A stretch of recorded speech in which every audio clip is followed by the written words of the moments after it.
Ravens flock. The flock rundown is the place to be. Motionless brainwaves attempt to swim their way to sense, can't tame the untamed. What up, Ravens fans? Welcome into a live episode of the Flock Rundown. We got two special guests on today, Alex and Sutton from the Purple Rain podcast. We're also simultaneously streaming over there. So what's up to everybody over there? But make sure you follow Purple Rain podcast. It's one of my favorite live Raven shows. They're super fun over there. And I got all the links in the description.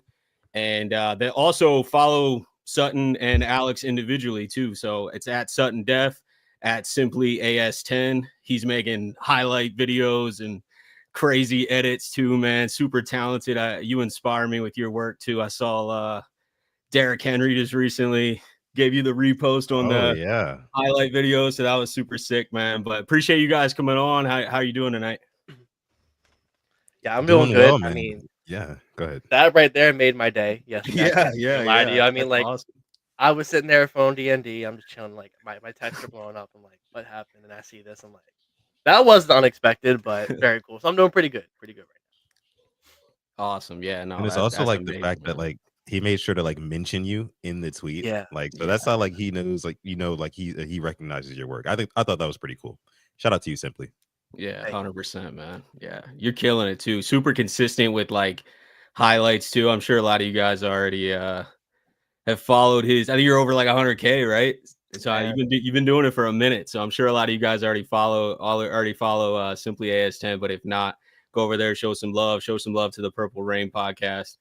But yeah, let's get into today. Let's talk some ball, talk some updates. So most relevant update that we got today is a bunch of new salary cap. So we got Brian McFarland from at Raven Salary Cap. Now that we got Marcus Williams and Justin Tucker officially off the books, since it's after June 1st, we got a dose of new salary cap. It puts us at officially 18.48 million, which is quite a bit when you first look at the number. But if you really look at like what's upcoming, we still have Mike Green to pay for. We still have the entire practice squad to fill out. We're probably looking around 5 million in estimated cap space once we clear everything out. So that would be like what we actually have. But, technically we have 18 million, but I'm just saying like in spendable cap space, but we haven't even cleared any room with a Lamar Jackson extension or restructure. We could always restructure Mark Andrews. I know he's a free agent, but we just did that with Marlon Humphrey like a month or two ago too and cleared a bunch of room. Roquan Smith restructure. There's a ton of ways to create even more money if we want, but we're in a pretty good position as it stands for how stacked the roster is. What are you guys thinking about this new cap space that we got?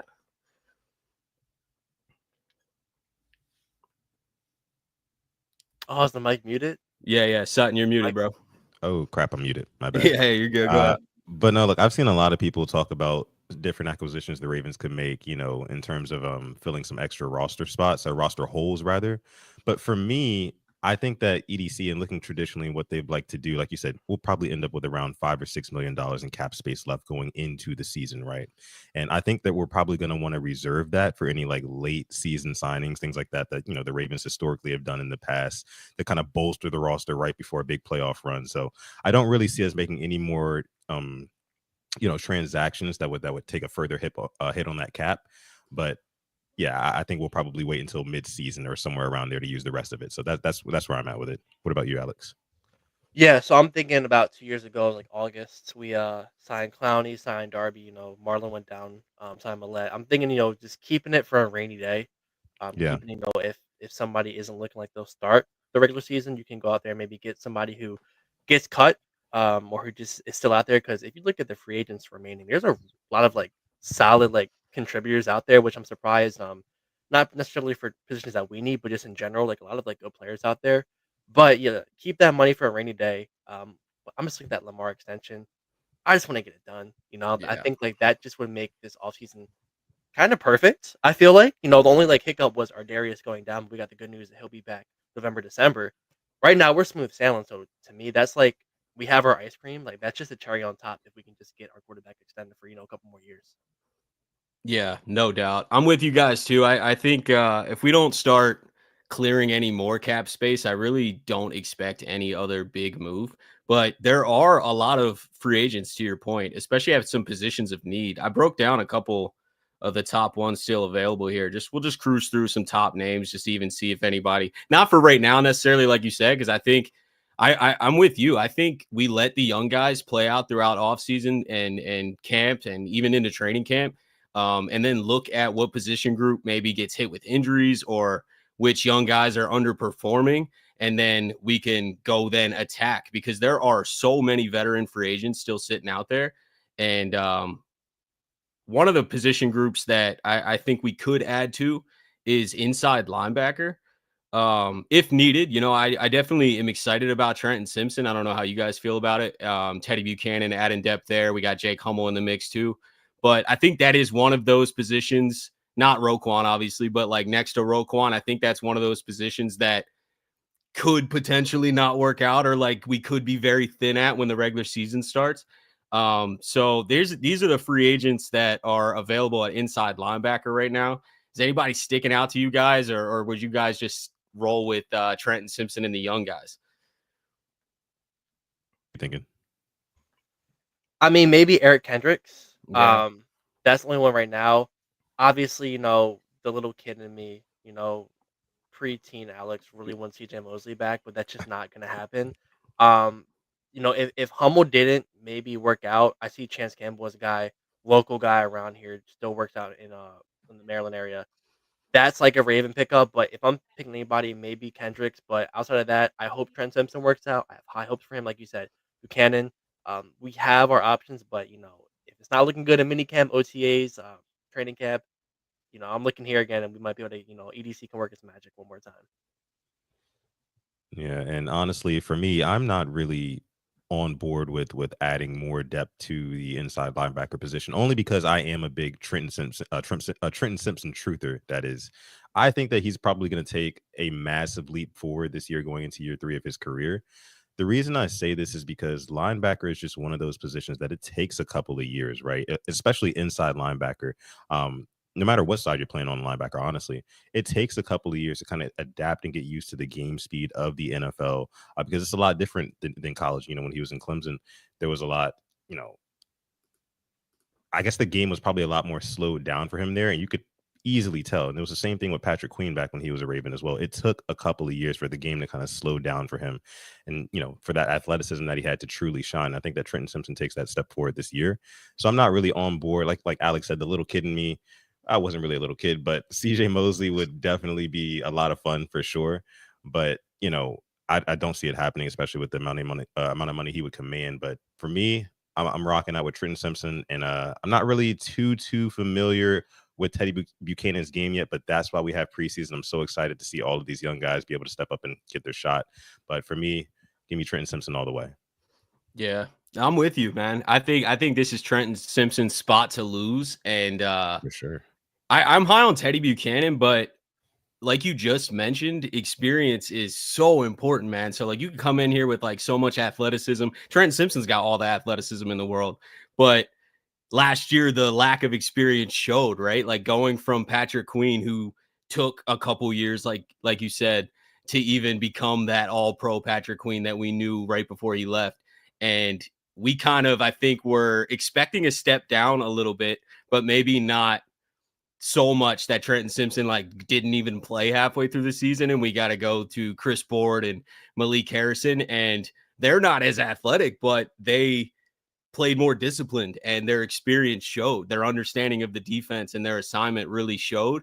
And I think there's really nothing blocking Trenton Simpson to take a leap into this season and get that job. But I just think that's one of the free agent positions I could see us adding to. Another one, and I know we attacked this in the draft, but another one that I personally wouldn't hate adding more to is guard.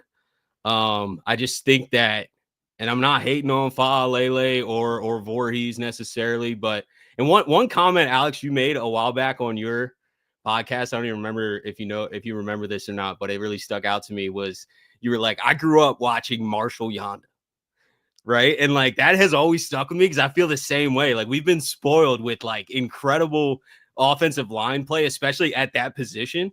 And you know, seeing us go young last year and all the struggles that we kind of had a little bit and growing pains, it's not unexpected. You're taking a raw right tackle and moving him into right guard. It's kind of on the team to put those guys in those situations. But I do expect better play because that was their first year. So guys like Voorhees and Faalele, or even Ben Cleveland, who is getting a lot of talk right now from OTAs. We'll talk about OTAs in a second, but I still think we could add guard competition. What do you guys think about the offensive line and adding any of these free agents potentially? I think the top one just stands out. Brandon Sheriff. I saw a stat. I don't think he allowed a whole sack last year. I think. I know run grades weren't the best, but passing game he was really good. And I'm right there with you. You know, Ben Cleveland. I'm so shocked that we re-signed him coming out with the news that he did have the DUI, and I was like, oh, the Ravens are really like one strike and you're out, but that still is shocking to me. So they must see something in him. But I want to believe in Falele. I want to believe him working out with Ronnie Stanley. I'm going to see that step up. But to me, with where we're at in that win now mode with Derrick Henry, with Lamar Jackson, I could not be upset if we sign a guy like Brandon Sheriff. I'm not going to talk about age because I just saw Kevin Zeitler go out there and have a Pro Bowl year at his age. For these linemen, sometimes his age isn't a number, and he showed you. So at the right price, hell yeah, bring me Brandon Sheriff and bring me an anchor on that line to even make this offense even that much better. Yeah, I mean, definitely having as many options as possible at guard is a very important thing for me because we've seen, guys go down at that position. And honestly, just any position, you want to be deep pretty much everywhere. But guard, especially one of those positions, especially with seeing what happened last year with Daniel Faalele, especially early in the season, I would not mind seeing like a revolving door of just guards playing in the preseason. And I know we will, but like just bring in and stockpile as many guys up there as you can right now, because that is one position that we can ill afford to kind of let go by the wayside. And one thing for me, I know everybody in the Ravens fan base right now, the main concern is what's going to happen in January. And the problem is that every single January, somebody gets pushed around on our offensive line and it ends up like really screwing the game for us. So I think that if you just bring in as much competition as possible, again, to Alex's point, that is going to just bode very well for our offense going forward. So yeah, I'm all for. I'm not exactly sure who I would want to go out and get, especially considering, the money that we'd have to pony up for it. But just as much competition as possible for me. I was actually looking at Dalton Reisner down there too. Yeah, that's a name that stuck out to me too. Yeah. I think it's almost paramount to add more, even if like they end up getting cut or play as a backup. I just feel like it's worth adding as much competition as possible. To your guys' points, I mean, the offensive line, trenches on both sides of the ball, but really for the offensive line, like we just can't afford to have even mediocre play, in my opinion. Like this roster is too stacked. Lamar Jackson is too good. Now, Lamar's window is probably longer, but what about Lamar and Derrick Henry together? Like that window is not that long. Like we're looking at 2, maybe 3 years max. So like it's just so important to have a stacked offensive line. And last year kind of shocked me a little bit because I always felt like the organization was very they understood that importance, and I'm not saying that they still don't, but like going so young and taking the risk that they did last year just surprised me a little bit, where it's like, oh, we're going with Faalele and Voorhees, and then we end up Voorhees has an injury, we end up putting McCary in there, and we clearly had an average line most of the season. Lamar Jackson was making a lot of that pressure. He was getting out a lot of that pressure to make those stats look average, when I think we probably had a little bit of a below average offensive line. Not saying that they can't take a leap and be better this year, but I just think it's crucial, man. I do honestly, and I'll say this and leave it here. I do expect the offensive line to take a step forward. If we go back and think about a year ago from today, they had just lost their offensive line coach. Well, maybe not up to this point exactly, but Joe D had passed away, and that really, really impacted the offensive line group. And one thing that I want to take as like a silver lining from last season in the offensive line specifically was that we got an answer, right? I mean, with the departure of Morgan Moses at right tackle, we kind of had a big question mark right there on what was going to happen. But us getting Roger Rosengard and him going in there and putting on a show in multiple games, like shutting down TJ Watt. Of course he had his struggles here and there, but for a rookie, that was a damn good performance. And I thought we got a solid answer there at right tackle. So, just plugging up those guard spots, Daniel Falele, me and Alex talk about this all the time on our pod. Like that right guard spot. I do solemnly think that is his spot to lose. According to John Harbaugh, the rest of the coaching staff, they are going to give that guy a chance. And we've seen that. So he's going to really have to lose it, but I do expect him to take a step forward because at the end of the season, he started, making strides and he looked a lot better. So we'll see what happens with that. But again, to wrap it all up, put a nice, cute little bow on it. We definitely need more competition at guard for sure. Yeah, I'm just throwing there too. I mean, we lost to Josh Jones, who I thought played his best game of his with the Ravens in the playoff game against the Steelers. He was there every goal line situation, blocking, getting holes open for Derrick Henry, Lamar Jackson. Like, who's going to be that guy this year? I know we're sitting here talking about a six lineman, but the way this offense runs, it's a very valid point to make. I think so. Who will be that guy? You can get a Dalton Reisner or you can get a Brandon Sheriff. Now you have a Voorhees or Falele now as your sixth guy. That's pretty damn good to have out there, and you could just develop behind them. So, I'm not going to say no to linemen because to me, can't have enough of them or defensive back at this point, the way the Ravens are. So, if we can get them for a good price, I'm all for it. Yeah, I think most people at this point should be a pretty good value price just because it's so late in free agency. So I'm with you guys, man. Speaking of defensive backs, let's head there real quick. Only got two more positions. We're not going to stay on free agency the entire time, but I just wanted to go through some positions of need. And safety has unfortunately creeped up as one of those positions of need. I know we drafted Malachi Starks, who is now probably thrusted into a premier role next to Kyle Hamilton with losing our Darius Washington. And hopefully he is back, November, December. I know that's what he said. Who knows, man? Achilles could be what, I don't know how long that's going to take. And what version of our Darius do we get if he comes back in December? Is he ready to just like jump into playing contender ball right away? I don't know. So it would make sense to potentially add some depth there. I've been seeing Justin Simmons as a name talked about a lot, but does anyone stick out outside of Marcus Williams, who's at the top of this list? Does anyone stick out to you guys to add some safety depth, or would you let Bo Braid and Sanusi Kane really get their chance and let Malachi just have that starting role and just go with what we got right now? Or do you think it's important to add a veteran with so many young guys? Alex, you can take this one Oh, first. okay, I'll go. I'm probably the worst person to ask because I am like a Bo Braid truther. But my only thing is, I think maybe the Ravens were having a little bit of buyer's remorse last year with the whole Eddie Jackson thing. We Yeah. brought him in, but we had this guy, Darius Washington, behind him who showed flashes, but was I-word prone. I'm not going to say it. So let's not make the same mistake again. But I see guys here.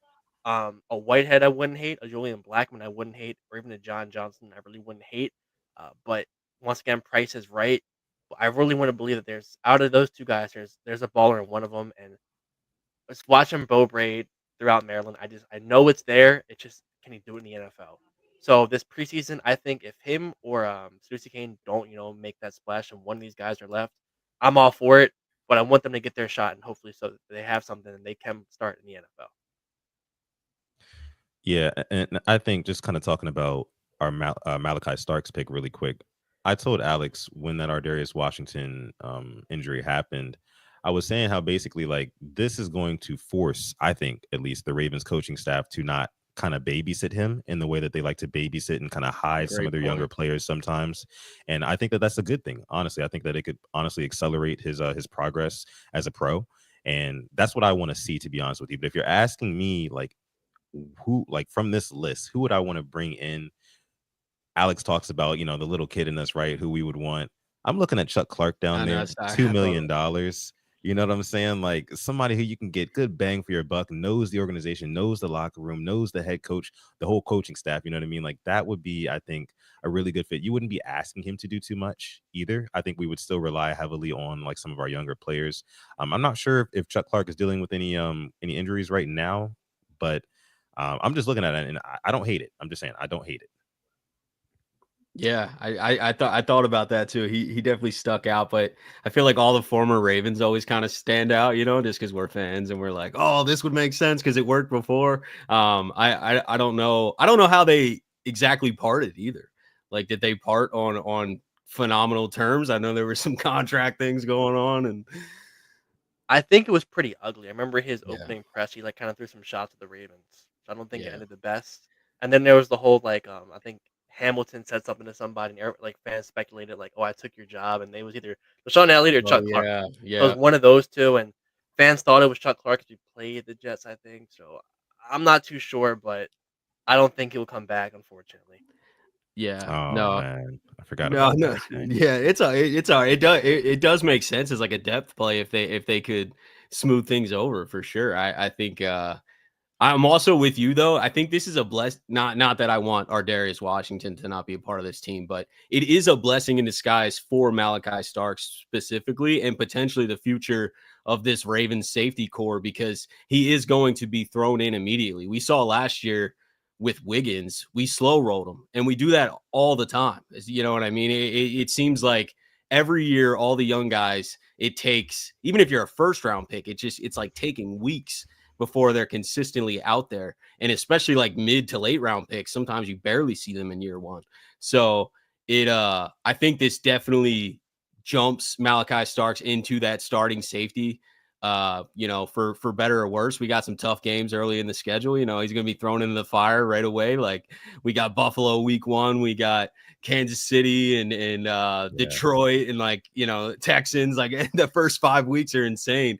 So I think Malachi Starks, getting his debut against Josh Allen and the Bills on the road. There's no better way to be like tossed into the fire. But I think he's made of the right stuff, man. I really think that this will be a good thing for him, especially it'll speed up his progress, and it'll kind of end up being a good thing for the team that we don't have such a rotation there early on. Yeah, and you bring up Wiggins. I would love to get, like, what's your projections for him this year? Because I'm very high on what he can do. Um, As in like role or stats? just stats kind of like, does he find his hands? Because if he had hands Yeah, like yeah, yeah. I it's like think 5 picks. I It know. really is like 5 Yeah. last year, but for his first year and, getting, like, kinda eased in, he had a damn good year when you look back and just watch him play. Yeah, even like when I remember it was the Bengals game, the Thursday night game. It was crazy, but like they were throwing him in just to cover Chase, and like he was doing a phenomenal job. And that was the game that like no one could stop Chase, and we were just like blowing assignments and everything. But when you put Wiggins man on man, like it worked. You know what I mean? And no, I'm super high on Wiggins. It looks like he put a little weight on too. I don't have yeah, the he did. exact quote of that, but it just from pictures and stuff, it looks like he put some weight on. So I really, with another year of experience, I mean, I think he's out there 100% snap guy at outside corner. He's going to be our number one outside corner. We obviously got Marlon inside, but there's no reason he can't get 5 or 6 picks. Like you said, I mean, he was like making the plays and just not catching the ball. And in college, he caught the ball. I don't think that was like a huge issue. So he's probably just thinking a lot last year, and the game's moving fast.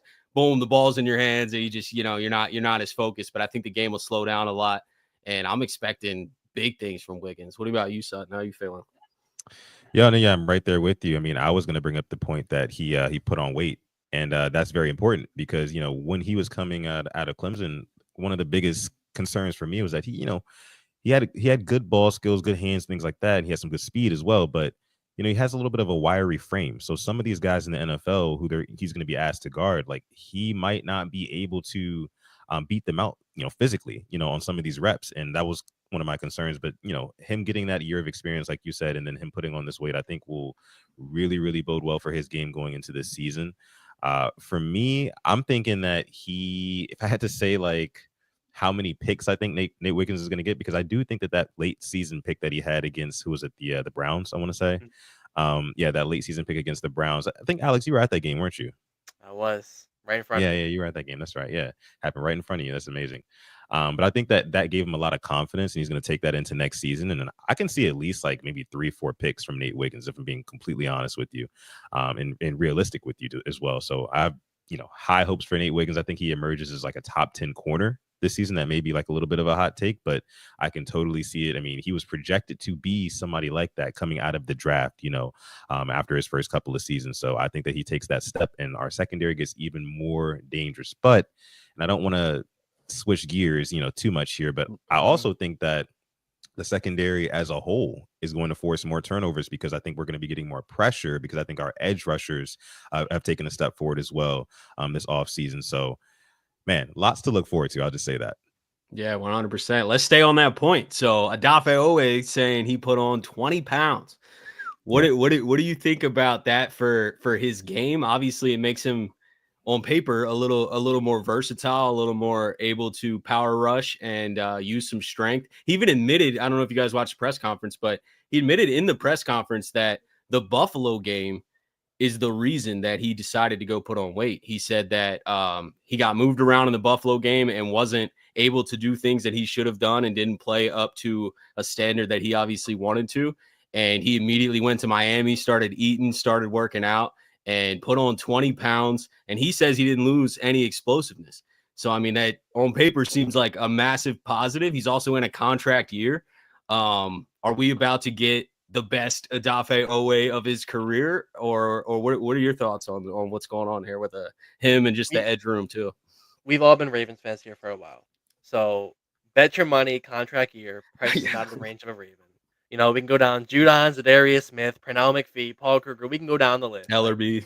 Yeah, it's going to happen. He's going to be somewhere else next year, but we're going to get, honestly, probably 12, 13, 14 sacks, and he'll be making the money that Trey Hendrickson's wanting right now. But it's good for him. I'm not mad at it. And keep that explosiveness, too. That's the biggest thing. But we're going to get that training camp Oweh hype, and, you can buy it this year. You saw what happened last year. Gave you 10 sacks. But, man, I think about missed sacks he had last year. He was there, couldn't bring him down. Maybe that 20 pounds right there is the difference between a sack and a no sack. And Dre says it here. Yep. Probably get 15 sacks and just price him out of our range. And that's just the Raven way, unfortunately. I am not so 100% on board with the whole Adafe Owe is going to outperform his contract and end up leaving Baltimore thing. I'm not. I think that if Adafe Owe were to have a 15 sack season, which would be absolutely insane and great for us, I think that the Ravens will look at it like, okay, let's take a step back and take a look at what we have here in the edge rusher room. We have an aging Kyle Van Noy, who, of course, is putting up his numbers still late in his career, but I think that they would be willing to shed his contract, right, in order to keep an Adafe Owe. You still got a Mike Green who's going to be playing for basically pennies for the next couple of seasons. We'll see what he develops into as well. So I think that, again, and also I think we have to take a look at it like this. I think Adafe Owe has a lot of gratitude for the Ravens because they did extend him, not really knowing what they were going to be getting out of him, so it's just like they took the risk on him and he had 10 sacks last season. I think he'll take another step forward this season, but I do think that the Ravens would do everything in their power. And I think Adafe Owe would do his due diligence to try to stay with the Baltimore Ravens because I think they built something special here. Now, in terms of what I think it means for his weight that he put on, it makes a lot of sense that he says, in the playoffs in that Buffalo game, just like I was saying earlier, like the trenches, it seems like we get moved around in the playoffs, right? In these big games specifically, right? It didn't really happen so much against the Steelers, but against the Bills, it reared its ugly head once again. So I tweeted this when that news first dropped that he had put on some weight. I said, I think that he put on the weight to try to, be able to shed tackles a little bit quicker, get that bend around the corner, and then use the weight to actually bring down those big quarterbacks like a Josh Allen. You know what I mean? Because that seems to be, or Patrick Mahomes. Hell, I mean, Patrick Mahomes is strong as an ox, right? Quiet as kept. Nobody really talks about that, but that guy is very, very solid. But Josh Allen's another big boy who, we're going to have to bring down early in the season. I'm sure we're going to have to face him again in the postseason. So I think he's just kind of making the right body type for, the opponents that we're going to have to face down the stretch. And I love it. Yeah, it is an interesting point because my initial thought, and it's straight history driving this, like Alex was talking about. There's so many edge rushers in their contract year that aren't, Myles Garrett-esque edge rushers, right? So like we would keep a guy like that, like 1000%. If there was a Kyle Hamilton at pass rusher, like he's getting extended, no doubt. It's not even a conversation. But since those guys are very good, but like not, top 5 pass rushers. It seems like we just decide not to pay them. But what if this weight gain makes him that much better? Like, you know what I mean? Like, what if Adafe is now like the perfect balance of athleticism, speed, power, and he goes out there and has 15 sacks? Like, you never know. I don't think we have a ton of money, but we can obviously make some room for it. You never know. Like, the Ravens could be like, wow, okay, like let's extend or let's get this guy in his prime, because for the next 4 or 5 years, we would expect Owe to play like that. And then we do have like a top 15 pass rusher. I know historically his game doesn't give that confidence, but he's coming off his best year. He just had 10 sacks. We know that he is capable of getting close to the quarterback, and it's just about finishing and adding some power to the game. I wouldn't be against it for sure, and I also wouldn't be that surprised if he does have one of those all-time years and they love the change that he put on, and they're like, okay, like we need to keep this guy around, because the edge room does get there are some question marks that I think will be answered this year most likely, but we are very high on Mike Green. Obviously, I'm expecting great things, but he's a rookie, so we don't really know. Kyle Van Noy after this season probably not going to have as big of a role, and just because he's aging. And then we got Adisa Isaac. What are we getting out of him? We've heard some good things from OTAs. Adafe always spoke highly of him, but we need to see it. Obviously, he's got to stay healthy. He's got to go out there and perform. David Ajabo, like is he gonna? Some people are asking for him to be cut. Like, is he gonna make the team? Is he gonna have a role? There's a lot of potential there. Tavius Robinson, and he's a different type of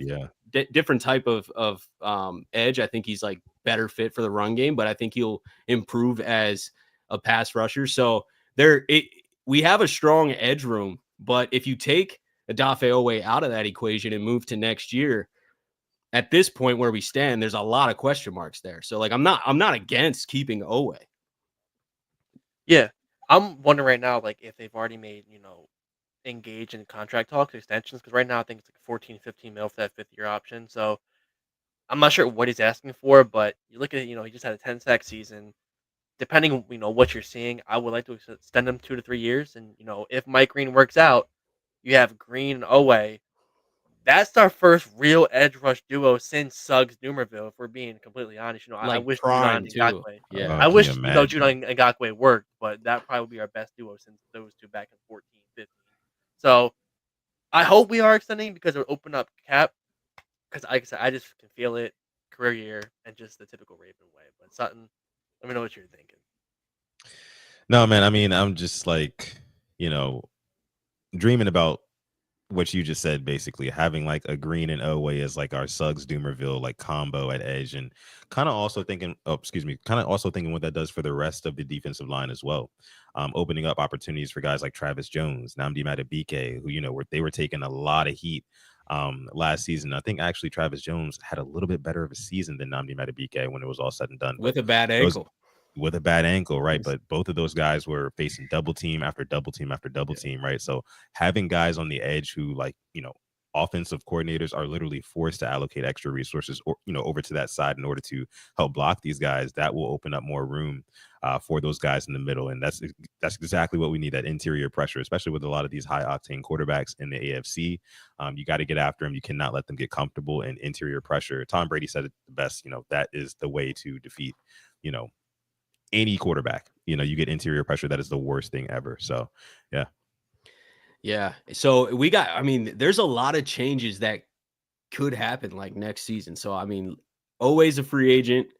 Linderbaum's technically a free agent, although I am expecting an extension this offseason, like any day now, to be honest with you. Like, let's get it done. Kyle Hamilton will be extended too, but he got his 5th-year option picked up, so I think there's not as much of a rush there. But he's not a free agent next year, so he's obviously locked up. But I expect both of those guys to get extended. Always the question mark. Travis Jones, unfortunately, is the question mark too, because he's a free agent. We're like sitting here talking highly about like our defensive line, but like this is his last year under contract. So like I feel like that's a guy that we can't afford to lose either.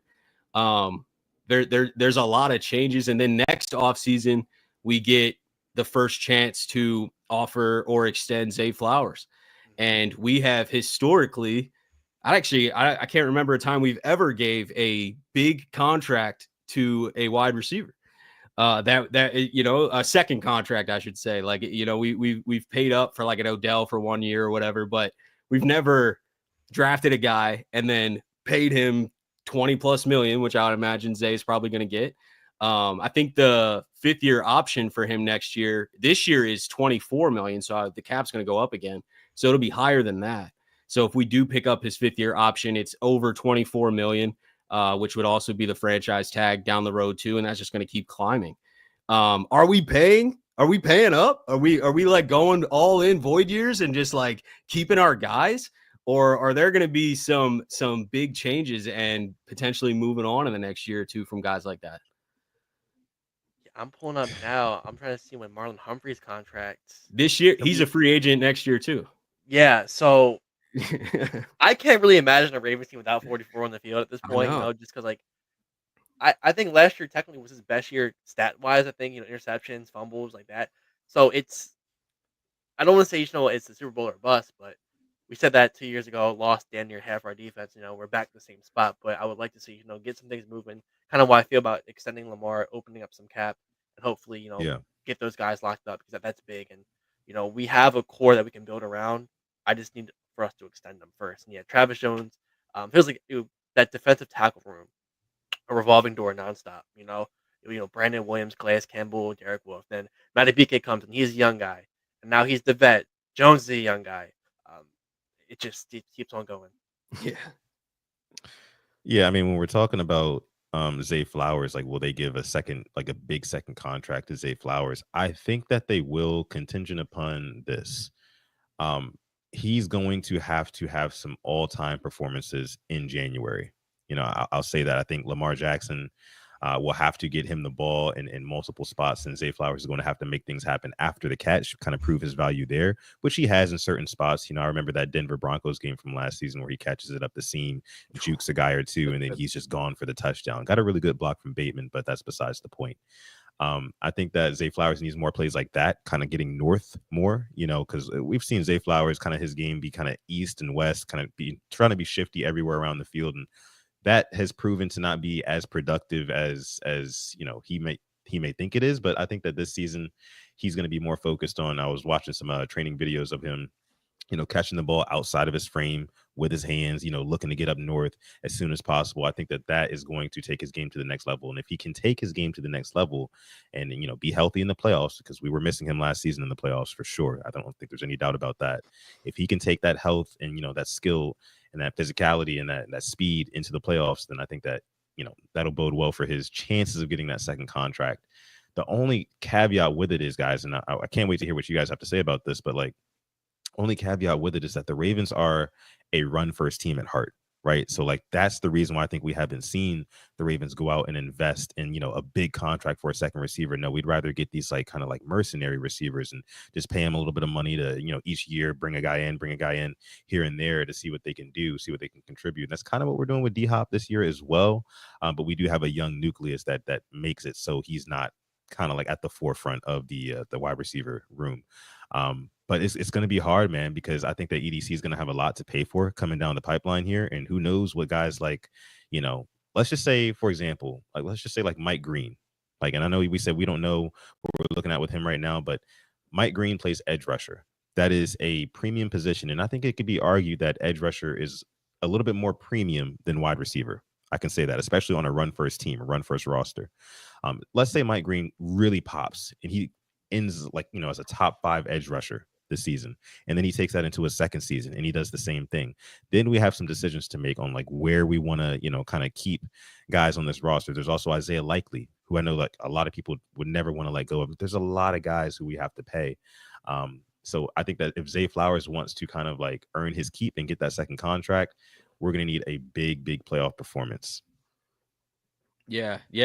I think Zay could be the first wide receiver. I mean, he's the first Pro Bowl wide receiver, and I think he could be. If there's anybody that is up for it, I think Zay would be the one that gets paid. I was just thinking it's just such an interesting dilemma because there are so many guys to pay, like more than I can remember, like big names too. You know what I mean? Like we can't look at a roster next year and like not have Travis Jones, Odafe Owe, Mark Andrews. Like there's just so many names that like would be missing that would put a hole in this team. I'm not saying we'd be terrible or anything. I think we're still a contender and we could probably retool pretty well, but there's a lot of guys to pay. And I was thinking, I was like, man, are we going to finally pay up for a wide receiver? Does the cap keep going so crazy that we can just like make it work? And then Bateman's like another guy who's on a very affordable deal, and he's locked up for 2 more years, I believe. He's not a free agent till 2027, but he's on such a value deal that like if he balls out the way he did last year, like I would not be shocked if Rashad's like, hey, I'm holding out. Like give me a better deal. I'm not making $5-6 million a year. I thought he was going to do that this year, honestly, because what was like, I think like 800-900 yards, 11 or 12 touchdowns all throughout the year. I'm like, $5 million a year. I mean, there are some guys making $25 million didn't put it up last year. You know what I mean? And if you put him up against some of these other guys, I think I went through a whole list, like the whole second tier receiver thing. Like he put up a lot better numbers than a lot of number 2 receivers. So that's going to be a question mark. And it feels like it's a revolving door again with receivers. I think after next year, only Bate and Zay, and I think LeJohn Wester are like the only ones in their contract. I think Tylan Wallace is a free agent as well. D Hop will be a free agent. So I was like, here we go again. I think Tez should still be here, right? Yeah, Tez will be there. So I was like, here we go. And, like, is Tez Walker going to make that next step? Because we've seen Tylan make catches in big time plays. Tez Walker, can you do it? So we always get it done somehow. I got to applaud the front office for that. But just talking about it now, it kind of gives you a headache thinking about, how are we going to get all this done? Linderbaum, like you said, that should be getting done. But, we're going to have to pick him or somebody else to extend. It's giving me a headache right now. We're only June 2nd, we can switch 2025. topics. Yeah, no, we can switch topics onto something more positive. It's just, I think about it a lot, man, because I'm just like, what receiver are we finally going to pay if we do? Because tell me we couldn't. I don't know if you guys heard this in the Wired, but and he could have been trolling or joking, but Eric DaCosta was like, this is our offensive line draft. And then he's like, we'll go back to drafting receivers again next year to like retool the pipeline, because that's what they always do. You know what I mean? Like we drafted so many first round receivers. And I think outside of it, it might not just be us not valuing receivers to give a second deal, because I think we do value our own guys a lot. But is anyone just like not been good enough to give a big contract to that we've drafted? Like what receiver did we draft that was due for a huge second contract that was worth it?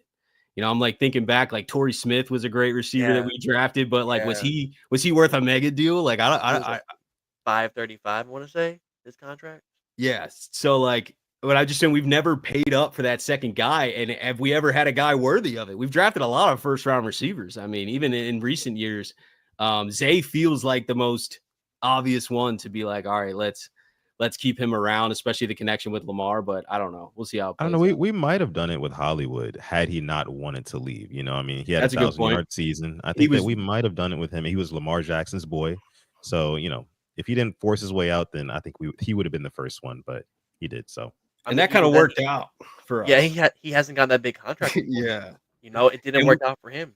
And we got a first round pick back. Who we draft? Linderbaum with that? Linderbaum. Yeah, we drafted Linderbaum with that. So like we lose Hollywood and get Linderbaum back, who we're gonna keep for a long time. So it almost worked out. I do think maybe if there wasn't drama there, I always remember Hollywood was always like, they don't need me though. And that goes back to your point of being a run first team or just always like prioritizing the run. He's like, the Ravens are going to win and be dominant even if I'm not here at receiver. He always used to say that. So like maybe there is a something to that where like we're just not going to shell out 20+ million and we're just like, hey, first round of the draft next year, we're drafting the best wideout and like we're just going to keep it rolling. But anyway, but you can only do that for so long until you find like that like franchise talent, you know what I mean? Like, and that's what we're exactly, that cannot be replaced. And you can't just like offload him or let him quote unquote graduate, to another team after his first contract is up. And I'm hoping Zay can take that next step again. That's why I was talking about like looking at him in like some of his training videos and whatnot. And it's just training videos. I get that. But I do think that he's playing with an extra chip on his shoulder this season. You think about how the last 2 seasons ended for Zay Flowers. You know what I mean? Like literally fumbling that ball on the goal line in the AFC Championship game in your rookie season right before you're about to go to the Super Bowl. And then following that up following that up in the next season, right? You don't even get to play in the playoffs. You play all season long. You're playing well. You finally get to the playoffs and you're hurt. You can't play. So like two heartbreaking ends of, you know, the last 2 seasons for Zay Flowers. I think that the third time is a charm for him. I think he comes out swinging, and I think that he has a big January too. Yeah, real quick though, you say like a receiver graduating, playing out the first contract and getting traded. You just described AJ Brown, and Titans fans to Yeah. this day are still sick about that. So imagine we traded, a Bateman or a Zay, and then they go on to win a Super Bowl, put up all pro numbers, and it's like, wow, like we could have paid him, but we didn't. We traded him, and it just didn't work out. So fortunately, we're not, in their position of tanking, but I don't want us to be anywhere close to trading a Bateman or a Zay and have to watch them flourish with another team. No, I agree. This is the most confident and like comfortable I felt about Yeah. our wide receiver core. I'm just like, It's can we weird. just get some stability here? Like, can we keep it the way it is? If we want to add a guy, that's fine. But I'm just saying, like, I really don't want to lose Zay and Bate. But well, yeah, we'll see how it plays out. Let me get to the first super chat. Shout out to Don C. Great The collaboration. Sutton and Alex always producing bangers. Yes. And Ryan, we appreciate the daily content. 97 days till football. Yeah. Who's counting? I cannot wait. I can't wait. I cannot wait. Yeah. Man. What is this the most stacked roster that we've ever had? I saw somebody, where is this at? Let me see. PFF put out an AFC roster rankings. They had us number 1, and I have a hard time arguing it, man. I really feel on paper, obviously, we got to get it done in January. I don't want to sit here. Yeah. I'm not like guaranteeing a Super Bowl or anything. There's a lot of clutch moments that we have to step up into. We obviously got to stay healthy. There's a ton of different variables that go into a successful NFL season, but I can't remember a more well-rounded roster on paper. Like we're like nitpicking at holes. Like, oh yeah, maybe inside linebacker or safety depth or but like the roster is really, really good. We got 3 generational greats now with DeAndre Hopkins, Derrick Henry, Lamar Jackson all playing together. I don't know. This is an exciting roster, even the way that we've went out the last 2 years. I think I could agree that this could be the most stacked roster the Ravens have ever had. But what are you guys' thoughts on it? I think the only one maybe that's you can fight was 23, but you really have to go position for position. But it's hard to think of any other ones. Even like years back, I thought 06 we went 13-3, but the offense really wasn't that good. Defense was just carrying. It felt like, and we didn't have Henry in 23. Right. yeah, but but I like the defense though. Queen Right, defense Roquan, number 1. Yeah. like the edge. The edge, man. Like Clowney, KVN, OA. But then you have Mike Green. Like, what's he gonna do? You can definitely make the case 23 or 25, probably the best. I think that this is definitely the best. I can't remember going through an off season and kind of into a new season, really not having any concerns anywhere largely other than, guard. That's kind of still a question mark there, how that's going to turn out. But pretty much everywhere else, I was clamoring I told Alex before the draft happened, I said, hey, look, if the Ravens do not draft an edge with their first 2 picks, the cap for the grade for the draft with me will be like a D+. That's how important it was for me. And we went out and we got a Mike Green, who was like a first round talent. We all know why he fell and stuff like that, but we got like a first round talent right there. And that was huge for me. So I think that with the addition of a Mike Green, and again, he's a rookie, we don't know exactly what he's going to do, but we are also measuring in comparison to kind of like those historical teams. I do think that Lamar Jackson is the most talented Ravens quarterback ever. Yeah, of course, he's not the most decorated, kind of arguable between him and Joe Flacco. Joe Flacco went all the way, got the Super Bowl MVP.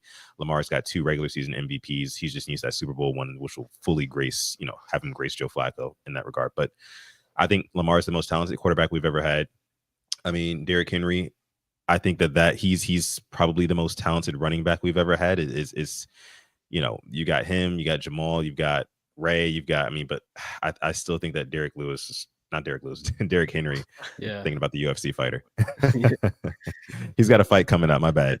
But Derrick Henry, I think he is definitely the most talented, or probably the most talented running back in Ravens history. So when you weigh those things, and then also looking at our receiver room, we've got a young Zay Flowers, who he is kind of like Tyreek Hill light in a way. You know what I mean? I think if he develops his game just a little bit more, he can kind of get to kind of like that that status, but he's really good. Rashad Bateman, I think with him emerging, having 10 touchdowns last season, looking damn good. I mean, literally doing it all, like catching it over the middle, catching it deep. He had a couple of bad, ugly drops in that season, but he made up for it with the production, especially you look at it in the playoffs, right? He scored that first touchdown versus the Bills, in the snow. So just kind of looking at our roster overall, and like Ryan said earlier, there's a bunch of guys who you just can't imagine going into next season without if you're a Ravens fan. Nnamdi Madubuike, Travis Jones, Kyle Hamilton, just Roquan Smith. I mean, I'm not even talking about guys who are just up for contracts, but just like all of these guys, what I mean? Like on paper, I think that the Ravens definitely do have the best team. It's just about getting it done in January, man. That's it. Yeah. And the cohesion of bringing the coaching staff back and a lot of these guys, right? Like I'm also like I don't have as much confidence as some people do with the offensive line or the guard play specifically.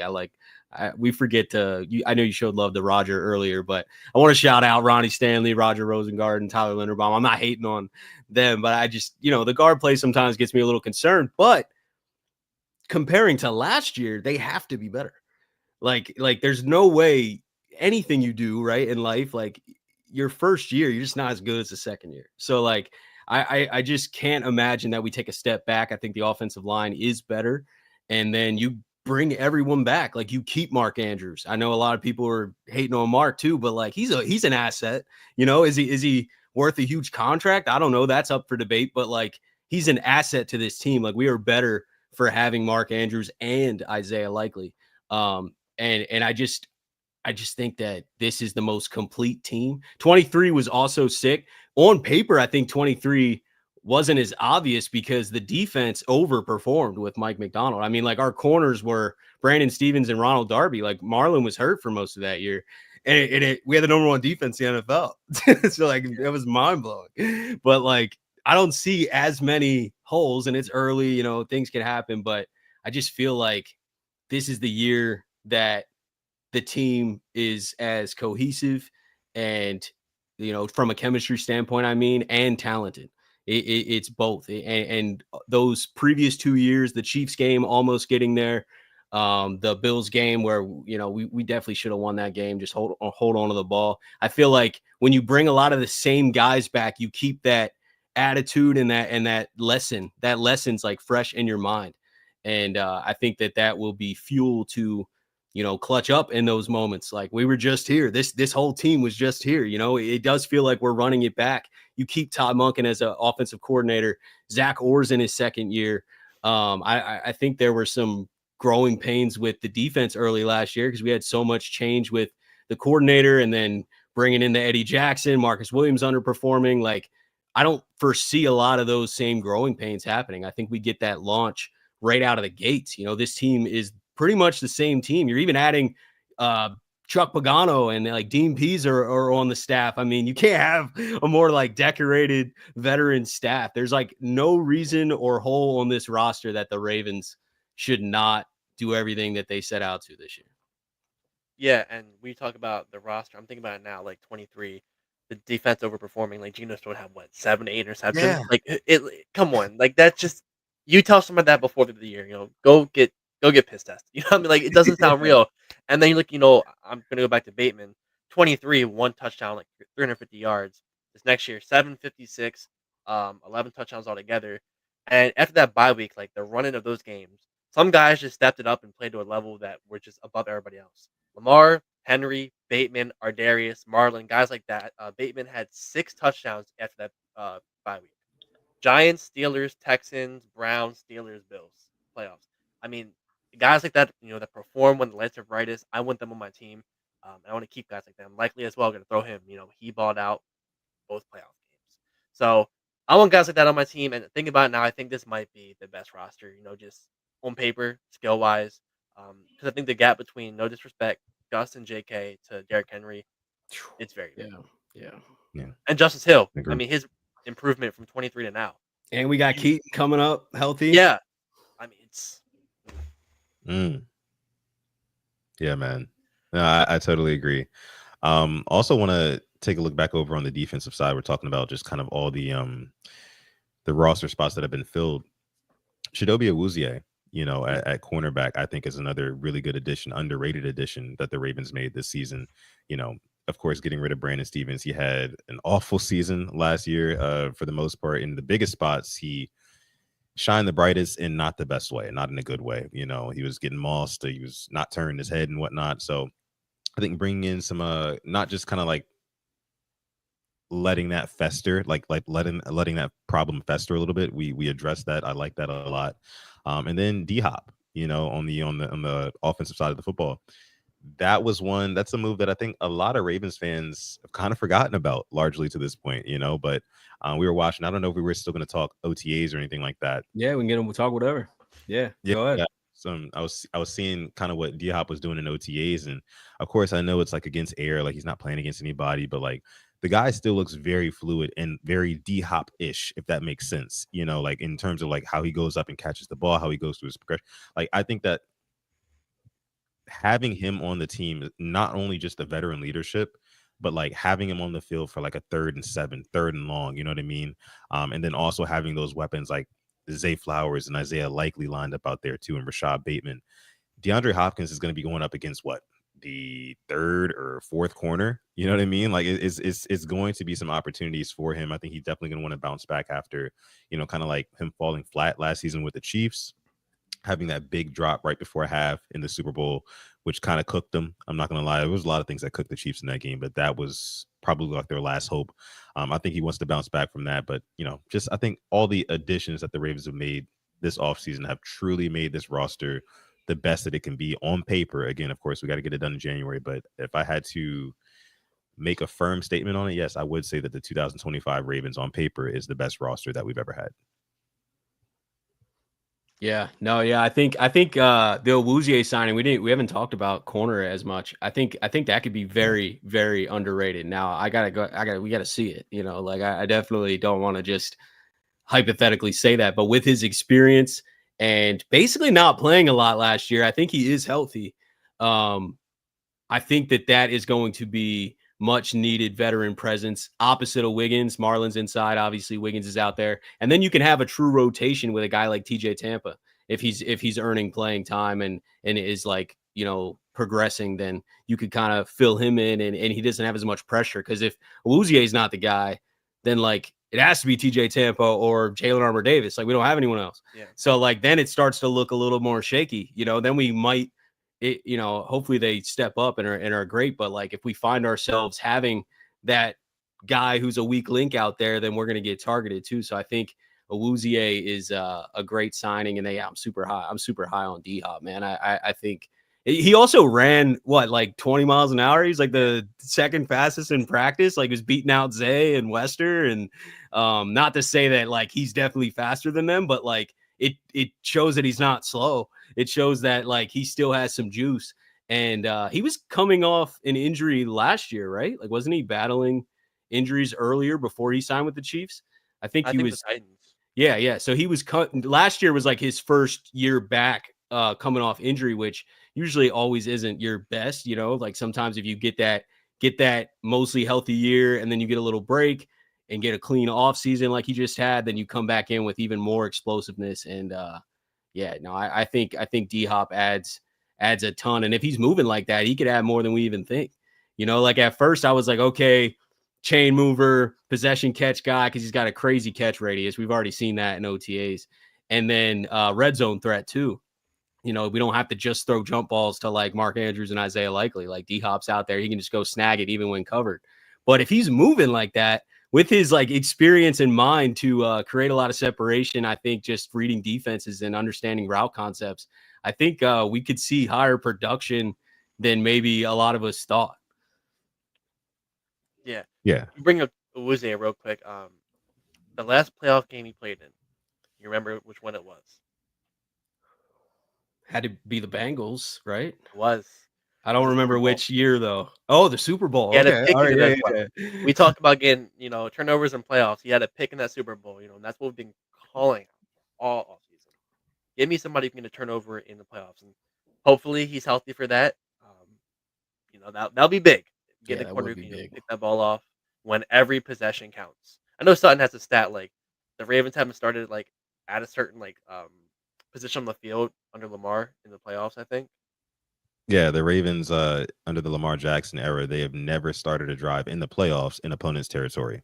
So, I mean, that is just absolutely insane right there. I mean, you have to give Lamar Jackson a short field. I mean, you can't just make him go 70, 80, 90 yards every possession. And how he does it, especially when his back is up against the wall. And that's the thing that a lot of people don't really realize about Lamar Jackson. They'll just talk about, and I don't want to go off on too much of a tangent here, but a lot of people talk about with Lamar Jackson, like, oh, he can't get it done in the playoffs, like he makes mistakes. But when it's time to when it's time for the rubber to really meet the road, which you can argue, like, of course, it's all game, but like when your back is up against the wall, he does not just fold and lay down and just let the Ravens die. He always is forcing the issue. I mean, 80-yard drives with no Rashad Bateman, no Zay Flowers, you know what I mean? Throwing in like a Tylan Wallace. It's Anthony just Miller, Tylen Wallace. Anthony Miller. Steven It's Sims. insane. Yeah, It's yeah, insane, what he's able to do. So yeah, man. I mean, just force more turnovers. That's the biggest thing right there. I mean, I think that again, with the Ravens having a perceived on paper better pass rush, better edge rushing room this season, I think that the it also depends on what our guy Malachi Starks can do. If Malachi Starks comes out and shows that he can really like hold it down on that back end, and that allows Kyle Hamilton to kind of be like that chess piece, we can put him wherever. Oh man, it's going to be very, very scary and very, very tough for defenses to not make mistakes against this Ravens defense. So it's just forced turnovers, and that's really it, man. Forced turnovers in the playoffs. Yeah, I think this year we have as good of a chance as ever to force more turnovers for all the points you were saying, and even just to highlight the pass rush again. I think the pass rush is better. And if you look at just the stats, we finished in second in sacks last year. But if you were really watching the games, like as a fan, they just were never in like the moments you needed them, and like you're putting up a lot of great stats, and it does show that our pass rush is probably better than a lot of people give it credit for. But there also is a missing timing to it, and I think with more talent, more experience, and a better secondary, we might be able to see them get home in bigger moments, get that strip sack in the playoffs, and give us that great field position. I mean, look at, even go back to last year when the Bills, they had their turnovers, they ran it back like onto the 30 or whatever, and like it's almost guaranteed points.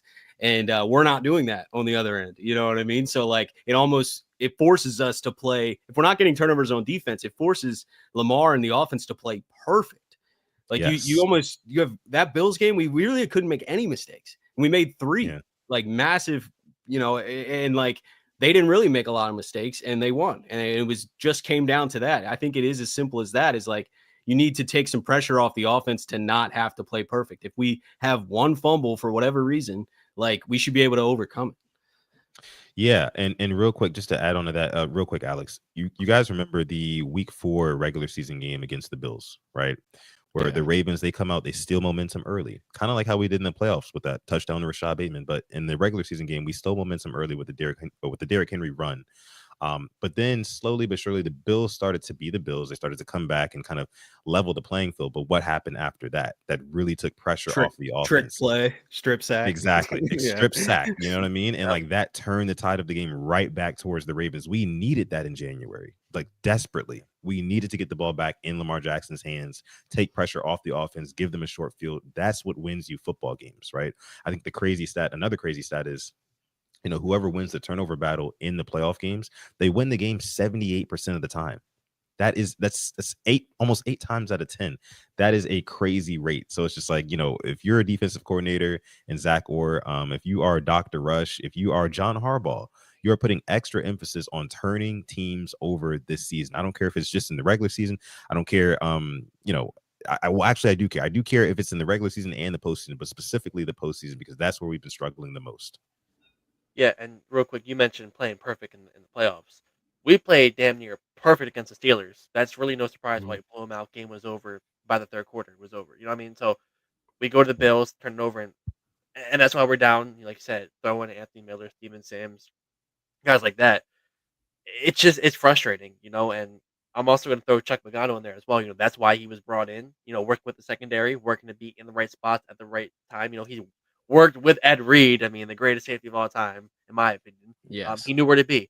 That's stunning. If those guys can just get a hint of that, in their brains, it makes them that much better of a ball player. Yeah, 100%, man. We got 3 defensive coordinators on that defensive staff, like DMPs too. So like I think yeah, there's really no excuse, and we got the talent. So I foresee us getting a lot more turnovers this year. But yeah, we're just gonna have to get it done when it matters most. Anything else on your guys' mind? We've been going on like an hour. You guys want to call tonight, or you got anything else that? I got one thing. All right, Talked about offense, defense. Real quick, special teams. kicking. I am hoping LaDante Wester is this Oh, returner that we're asking for. I need somebody to take it to the 40-yard line, so we can go 60 yards, and I'll be very happy. Um, rest in peace, Jacoby Jones. It's been a while since we had a returner like you. We tried to get it with Devin Hester, didn't work. Cyrus Jones had a couple of good ones, never really was that. Keaton Mitchell, we throw him back there, but I need LaJonte. I saw what you did at Colorado. I need that punts and kicks. That's kind of to me like the missing piece. A big return can just do wonders for this team in the playoffs. Yeah. Yeah, absolutely. Yeah. I mean, having a big return, a big time return, man, I mean, that kind of gives you a similar effect of, turning a team over and getting that short field, like your starting position is everything in this league.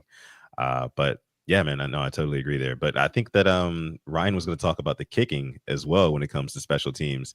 That's a big thing. That's a huge question mark. I think that's a question mark that no one is really talking about right now. We as Ravens fans have been spoiled for so long with high production at kicking. For Justin Tucker, of course, he's no longer a Raven for obvious reasons, but we've been so used to just like literally like extra points, just get up, go to the bathroom, like one of those type of things. But like no longer will we be able to do that. It's not just a new holder, it's not just a new punter. No, there's a whole new kicker, right? I think Justin Tucker led the Ravens, all time in points. I think that there's very big shoes to fill for Tyler Loop. And I hope that, of course, that's another one of those positions where I hope that they bring in, good competition this offseason to kind of like challenge him and really, really prove that like this is his spot and nobody else's. But what are you guys' thoughts? And of course, Ryan, I want to hear from you on this one. But what are your thoughts on Tyler Loop and your expectations from the kicking game? Yeah, my expectations are low, I guess. And I don't mean that from like I don't trust him or anything. It's just like I got to see it because we're like you said, we're not used to having a different kicker. And I'm kind of expecting, at a baseline what we saw last year, like inconsistency. I think we got a little warm up to like what a new kicker could look like. I know it was Tucker last year, but like he didn't kick like Tucker, not until the end at least. So like I think we could see some of that. It would be insane for us to place like prime Justin Tucker expectations on a rookie kicker. I think that it's just impossible, man. Like Justin Tucker is arguably the greatest kicker ever. You're probably not just going to find that again like that easily. And I don't know if they're going to bring in a veteran. I know they're holding a kicking competition right now between Loop and John Hoyland, who went undrafted. He's an undrafted kicker, and they're rotating days, Harbaugh said. So like one OTAs, it's all Loop. Next OTAs, it's all John Hoyland. So I think depending on how that goes, they might be like, all right, like we need someone in with experience because like we could – it is going to be a ton of pressure on these guys. Like I would imagine Loop wins the job, but I'm just saying like if it is a rookie kicker, this is a massive pressure. Like your first game Sunday night, prime time, like on the road, and like he might need to kick like a game winner. He and might like need to kick a 47 or a 53 yarder, something like that. I don't know. It's going to be tough. It's I'm just I don't know. I think not that many people are talking about it because there's so many unknowns. Like I haven't like studied kickers in college, so I don't really know like what exactly we're getting fully. I kind of just like I'm gonna let it unfold in the preseason and the season, but I'm unsure about it. I'm not like confident, but I'm not confident, if that makes sense. It's a totally roundabout way to not answer your question, but I just really don't know, man. Like I think we're all kind of in this like wait and see mode of is Loop for one gonna win the job, and then for another, how consistent is he? Are we missing some extra points? Does he get nervous out there? Like, how does he do in weather? Like, I know he's got a leg, but there's just so many variables that we're going to find out this season. But it's interesting, man. It's weird seeing a new kicker out there. I can tell you that. It is going to be very weird, especially with that number. Yeah. And something to your point about the extra points, like if you're at a game, you can't turn around and go high five the guy behind you or next to you because watch that extra point. Yeah. previous years, Tucker's going to make it. This time it's like, oh well, I'm not too sure, but I pulled up the 7 free agent kickers available right now. Um, Lots of names that have been around the league. So let me just go through them. All right. Nick Folk, Matt Prater, Eddie Pinheiro, Michael Badgley, Zane Gonzalez, Austin Seibert, and Cade York. So those are the only 7 ones available right And now. they've all had some struggles. They've all Exactly. had periods of time where the team's like, oh no, we got to fire you. Yep. Yeah, it's not the best. Simply. Honestly, if anybody, I would say bringing in Matt Prater. I know he's had his struggles, but he was a guy who coming into the league, he was known for more big leg than accuracy.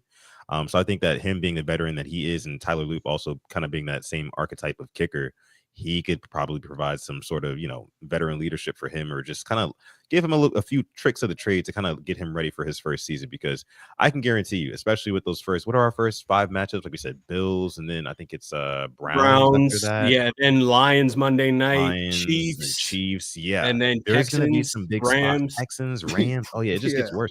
It's like there's gonna be some huge spots where Tyler Loop is going to be asked to kind of bring the game home for the Ravens, and at least maybe 1 or 2 of those games. So is he ready for that moment? I'm not sure, but I do think bringing in a veteran would kind of aid his, transition, into his rookie season as a kicker for the Ravens for sure. Yeah, and going back to the returner point real quick, somebody brought up something that I've mentioned before that I wanted to highlight. Okay, do you think Wester does kick returns too? Let's just say he wins the punt return job. Kick return is almost became very, very important now because they changed the starting field position. If you kick a touchback, you start on the 35-yard line. So they are basically trying to eliminate touchbacks, which they've been trying to do, but they keep moving the starting field position up so that you're forced to drop it in this landing zone. So that kind of puts more emphasis on, hey, we need a kick returner too, because they're going to be getting a lot of opportunities. And even if we don't take it to the house, obviously I'd love to score some touchdowns, but we need to be getting close to the 35-yard line or further and have an explosive guy back there. Do you see Keaton Mitchell doing that? Do you think Wester also does kick returns? What's your thoughts on the kick returner specifically? I think Wester should, but Rasheen Ali, that's the only way I see him making this team is returning. That's the only way, so he has to take full advantage of it.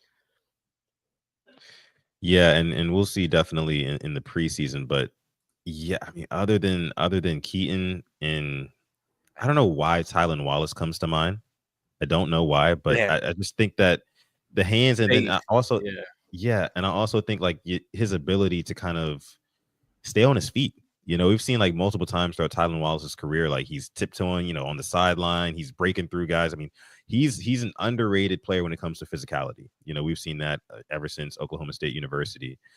So that's another name that really kind of comes to mind to me. But I do know that the Ravens would rather have a younger guy back there. So I do think that LaJohntay Wester, that is probably where he's going to earn his keep, competing directly with Rasheen Ali, because that's the only way that he's going to be able to stay on this team. So it's going to come down to one of those guys, I would say. I wouldn't want Keaton Mitchell back there. I want Keaton Mitchell to kind of be that home run scat back that we put in, and it's just kind of like change of pace. Guys aren't really seeing it coming.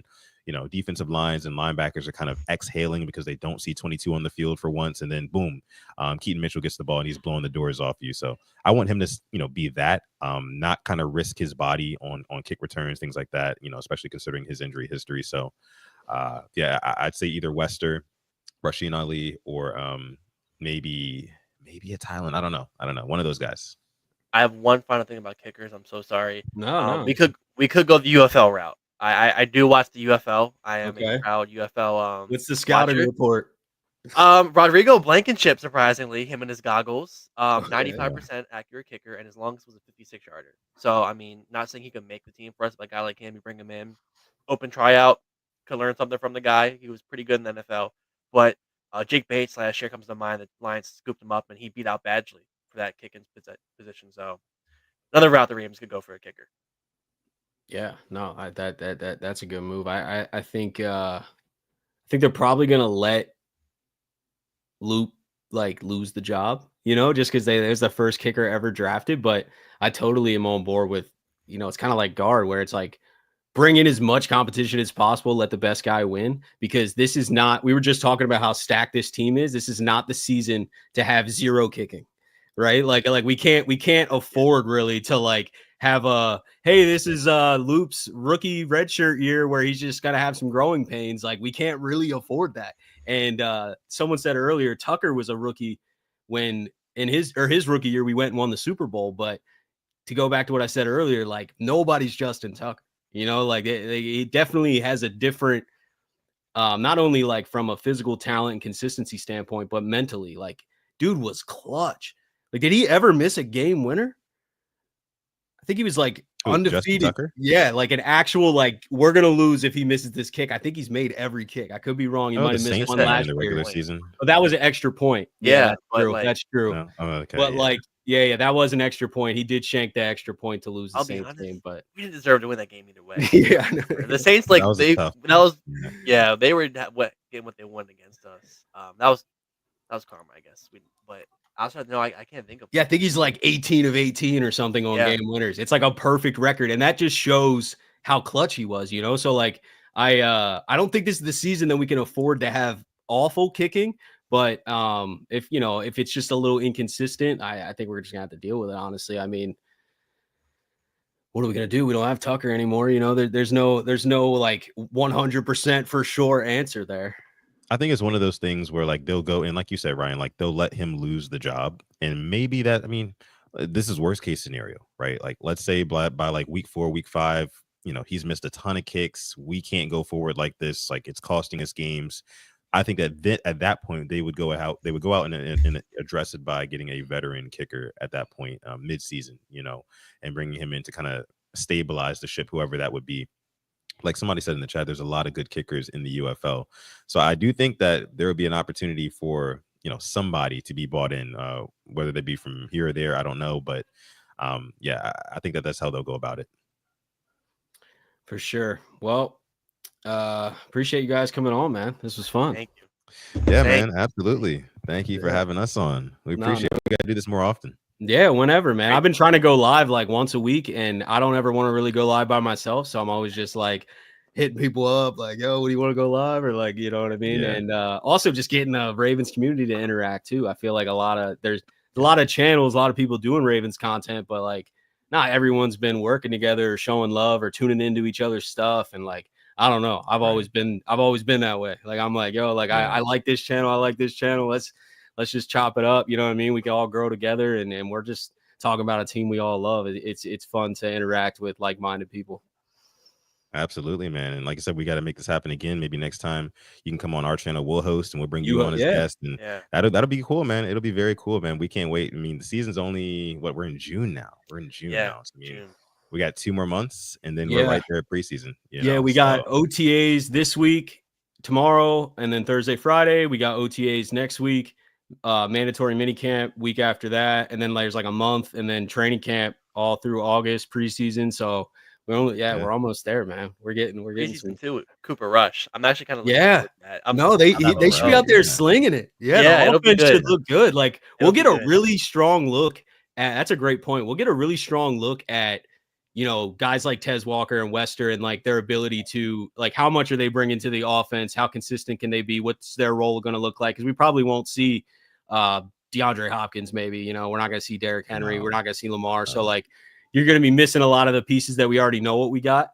But Cooper Rush, I think, will be able to be such an upgrade from a guy like Josh Johnson, where the offense really stalled. Like every time in the preseason we put the backup quarterback out there, it was like, forget the wide receiver tape, forget everything. Like you can't even get a good assessment, you know? And I think that's a great point. Yeah, man. Rush is going to go out there and keep the offense humming, not at a Lamar Jackson level, but just like pushing the ball down the field. And I think we'll get a good look at a lot of other guys. Yeah, definitely. He'll definitely keep it competent and give those guys a chance. I just want to see Tez Walker and what he's able to do. I mean, having that one touchdown last season, I know he was kind of wide open up the seam, but I really do think that guy, I think he can be a viable option as a wide receiver, and he can definitely stretch the field for us, like at minimum. Yeah, like that's just kind of like one of those hidden gems on our roster that I know he'll probably never have a chance to develop or see the light of day on this roster just because of how deep we are at wide receiver. But Preseason, I'm definitely looking forward to because a lot of these guys deserve a chance, and Tez Walker is one of them. Yeah, no doubt. Well, appreciate you guys. Appreciate everybody watching. Thank you guys for all the love and go show Purple Rain podcast some love. Go subscribe to their channel and follow Sutton and Alex too. And hold on, we got one last super chat. It's a pleasure. Yeah, Asmodeus Donatos, thank you for the super chat. Cooper Rush was Dallas's best quarterback for sure. Yeah, no, I'm excited. That's the best backup quarterback that I can remember outside of Lamar. Yeah. When Flacco was here, yeah. So yeah, no, but yeah, appreciate you guys, man. And thank you all. Have a beautiful night, and I'll let the greatest linebacker in the history of the game take us out. Peace. Ravens flock. The flock rundown is the place to be. Motionless brainwaves attempt to swim their way to sense, can't tame the untamed.